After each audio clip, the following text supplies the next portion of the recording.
বাইরে ভাই আজকে পাঙ্গাস মাছ মাইরি স্যার আমি দেখুন লগির মধ্যে লাগাইছি একটা বসি যাতে তাড়াতাড়ি লাগিয়ে ওরে এই জন্য আমি তাড়াতাড়ি মাছ মারার লাগিয়ে প্রস্তুতি লইছি। প্রতিদিনই বসিটা হাতলে মাছ লাগে না, আজকে হাতছি একটা হিদল দিয়া ভাত লাগাইয়া দিয়া হাতছি। এই যে দৈরালছে হালতে দৈরালছে এই দেখুন এত বড় আঙ্গাস টাইম না আনতারি না, এই দেখুন খারা টান হাতছে বিশাল বড় হাঙ্গাস। আমরা এই পুকুরটার মধ্যে অনেক হাঙ্গাস আছে, পাঙ্গাস থাকলে কি হইব, আমরা বেশি তুলি না, পাঙ্গাসে তো বেশি খাই না, যার কারণে বড় বড় হইতেছে থাকি। এই যে দেখেন অনেক সুন্দর একটা পাঙ্গাস লড়তেছে।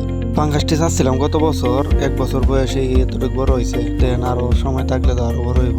এই যে পচা পানি আরো অনেক কিছু এই পুকুরের পাড়ে দেওয়া আছে, সমোসা ধানের সমোসা এগুলা খায়া এরকম হয়েছে, মোটামোটা হয়েছে। আর আমরা তো এগুলা বাণিজ্যিক ভাবে চাষ করছি না, এই জন্য এরকম ভাবে বড় হইতেছে আস্তে আস্তে, নাইলে তো খাবার টাবার দিলে তো আরো তাড়াতাড়ি বড় হইতো। বড়শি দিয়ে মাছ ধরা কিন্তু অনেকের শখের জিনিস, অনেকেই পারে না, এগুলা সময় বার করতে পারে না।